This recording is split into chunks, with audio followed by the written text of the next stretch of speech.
This is the handover for the Elddis Platinum 185. We'll begin with the cap area. Fuel for the cap isn't affected by the central locking at all, so you just open the flap, ignition key in, twist, and that allows then you to remove the flap, and you can hang it onto the bottom of the door if you require. There's Bluetooth access in here as well, along with a spare key. When you open up, you've got underneath the driver's seat the vehicle toolkit, and below the cab floor your engine battery. On the end of the dashboard is your bonnet release. When you open the bonnet, there's a central lever, squeeze upon that one, extend up the bonnet stay. Over on the extreme left hand side you have your screen wash, and then your brake fluid, radiator and power steering fluid reservoirs. Oil filler and dipstick. And then should you ever need to jump start the vehicle, use the end of the ignition key to open up this cap. Your positive end of your jump lead goes onto there, and the negative goes through to that bolt. Hermetic awning, tee up into the slot and then turn.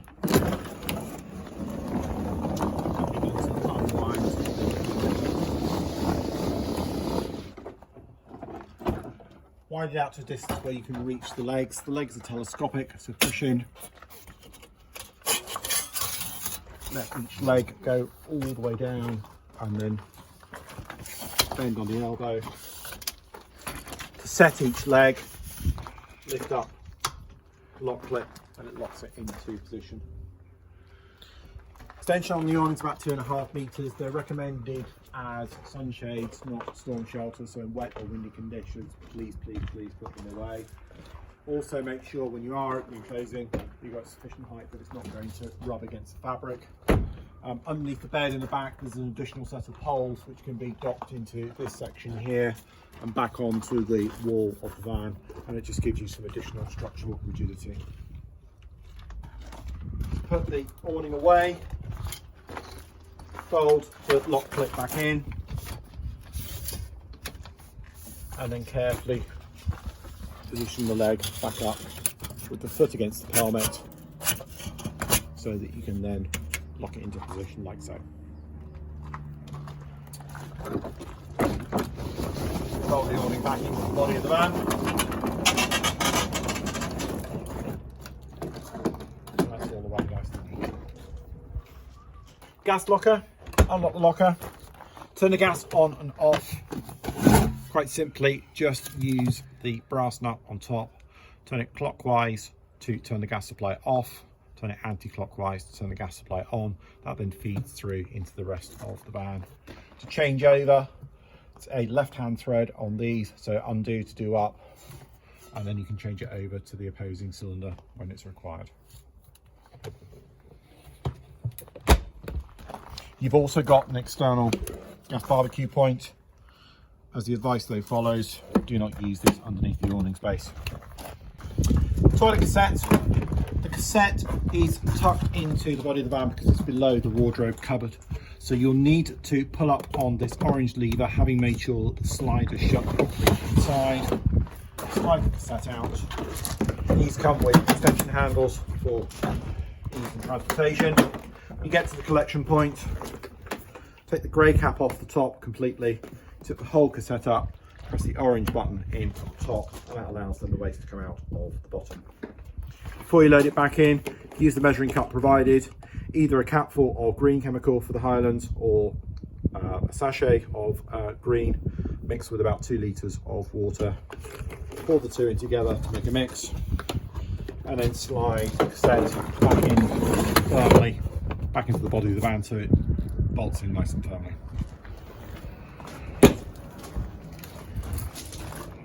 In this section you have your leisure battery and also the mains hookup point, side by side. Always recommend that you connect to this side part of the van first of all before you try and connect to your main supply. There's also a 3-pin power socket as an external option on this one as well. And then your leisure battery sits alongside. Under the skirt, you have your fresh water and grey water drain points. The option for using an external shower, and then above that, your water filler cap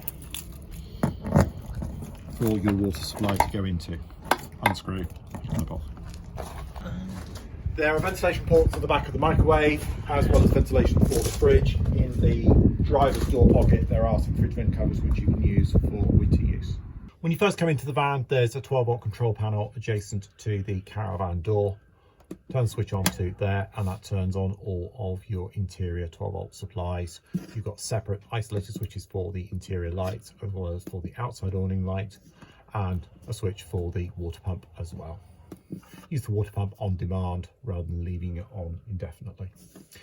Battery level indicator will tell you how healthy your battery is, and once we fill the water tank up, you'll see a water level indicator on that one as well. At the end of the near side bench, you have your mains RCD box. All the switches are in the up position, which means that you have a main supply coming in. You can use the yellow test switch at the end to identify if there's a circuit problem coming through. And then you have 12-volt blade fuses beneath that for the items of equipment that are located around the back. Built onto the back of this unit is your battery charger, so all the time now that you're plugged in onto mains, it's trickle charging your leisure battery. Underneath the bed box, you have the gas isolation valve for the blown air heating system. That's in line at the moment, can be turned through 90 degrees. It's also worth pointing out that there is a small red button located between the two beige outlets or inlets. That is one of 2 reset buttons for the room heating, water heating system. That's the room heater one that's located there. We'll show you shortly where the water heater one is. Underneath the cooker, you have the remaining gas control valves for things like the fridge, the cooker and the hob. The Whale water heater has 2 features. The water heater reset button is located just here, this little red tab. Press down onto it if you feel that you need to. In front of it, you have your drain valve for winterization. At the moment, it's in a closed position, so it's allowing water to enter into the unit so that it can be heated up. But for winter storage, you will push this tab all the way around through 90 degrees, and that opens a valve and that allows the content of the water heater to drain out. You've also got one final gas isolator tap in here for the supply to that unit. For the jump seat to operate, push down on this lever so far and then extend the backrest up. Gone a little bit too far on this one. So that it's up into a vertical position. Continue pressing down and you should then be able to put the jump seat into a locked position like so.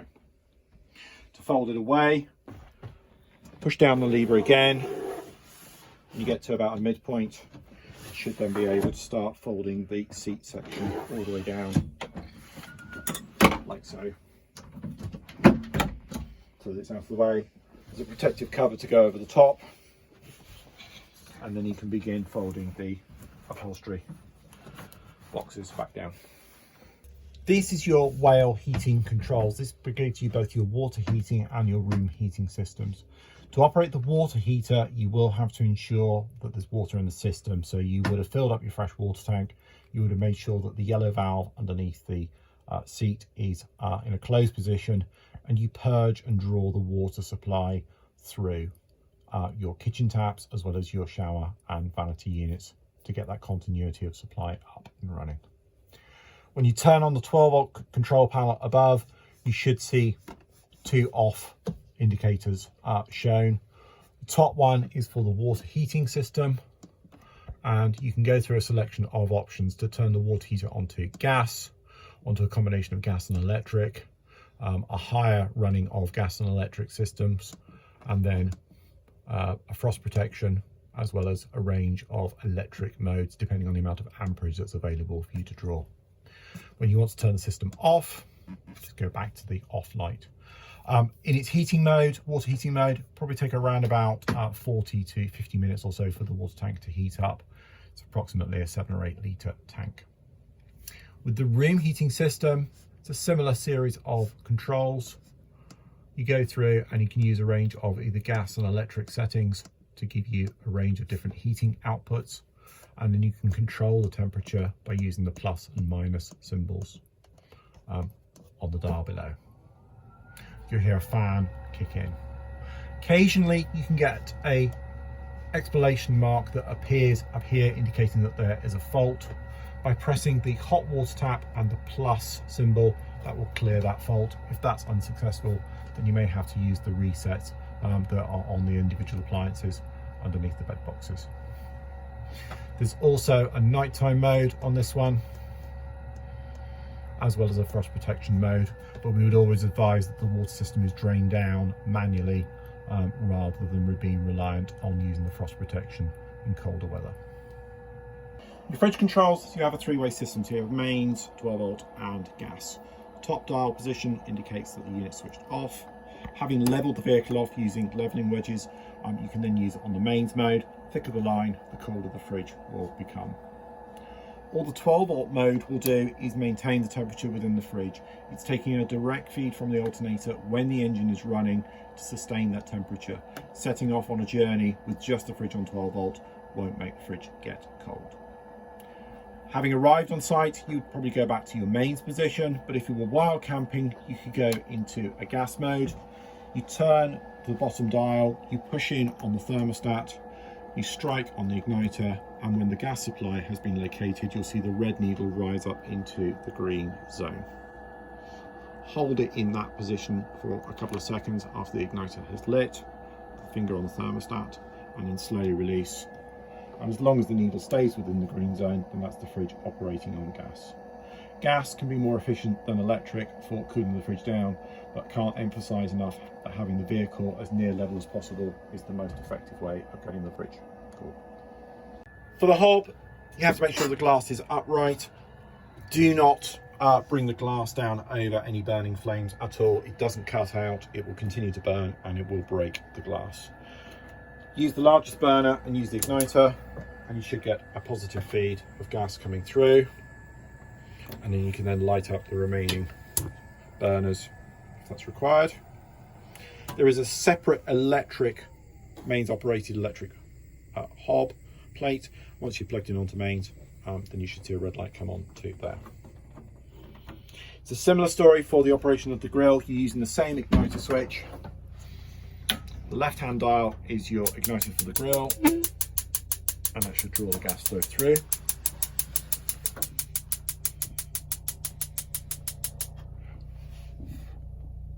And for the oven, use the opposite dial, and that should draw through from there. And again, hold them in for a few seconds just to let the thermocouples warm up.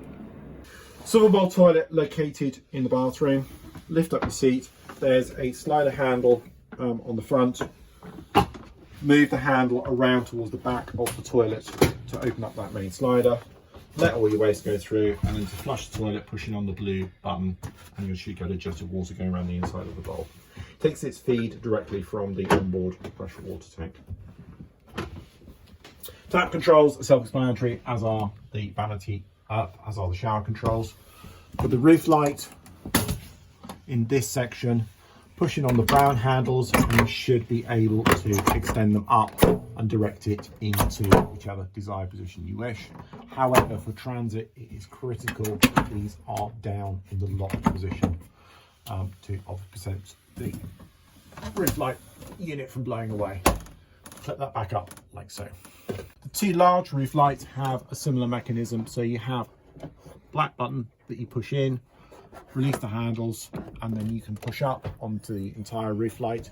If you wish, you can use the grab bar to bring the roof light back down. You can also use it to partially hold the frame into position and give you a slightly narrower opening gap.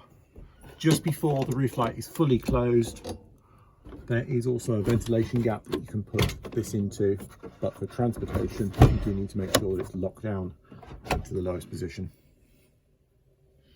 and the grey handle reset back up into the frame. These come with blinds and fly screens as well.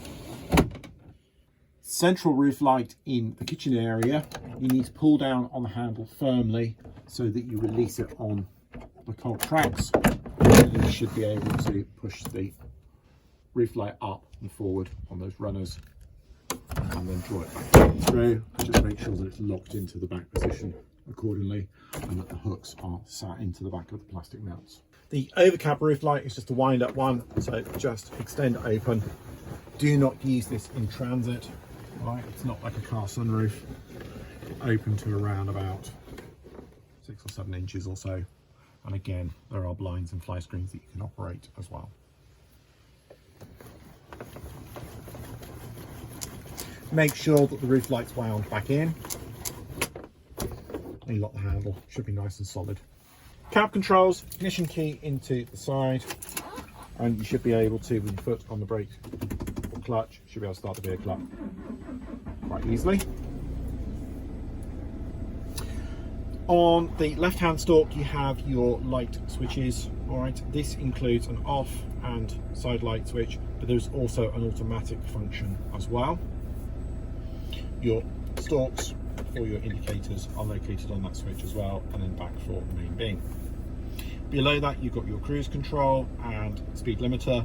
Up for the cruise control, off in the middle, speed limiter down, and you can set those on the plus or minus symbols to meet your requirements. Wiper controls are on the opposite side. Pull back for your screen wash, and then down for your intermittent and speed settings. Behind that you have your headlamp beam adjustment as well as your rear fog lights. On the steering wheel you've got your controls all for the head unit for the stereo, so volume and phone and menu controls. Ventilation controls for the fan and temperature, as well as your directional controls, and then the options unit of either having it on external or internal recirculation. Heated wing mirrors, central locking. Must remember that central locking only operates the cab. You've got to do the caravan door on a separate lock. Has a light switch and then an SR function. Means of 12 volt charging and auxiliary charging done onto those. Glove box at the top has ventilation in it, connected to the air conditioning system, so you can use it as a mini fridge if you wish to, as well as a glove box below the passenger. Pull up clipboard and your air conditioning button into the middle. Over on the driver's door you've got your electric mirror controls. Set the toggle in the direction of the mirror that you want to adjust and move the mirror accordingly. That includes the blind spot mirrors as well. And then your electric window controls. Finally, your blinds. These have a track that they run on and then connect magnetically, and there's a similar function for the ones for the cab as well, and they rise underneath the main module behind the windscreen. So that concludes the handover for the Elddis 185 Platinum. Sincerely hope this van's going to give you lots of miles and lots of smiles. On behalf of Handover Camper Vans, thank you for watching.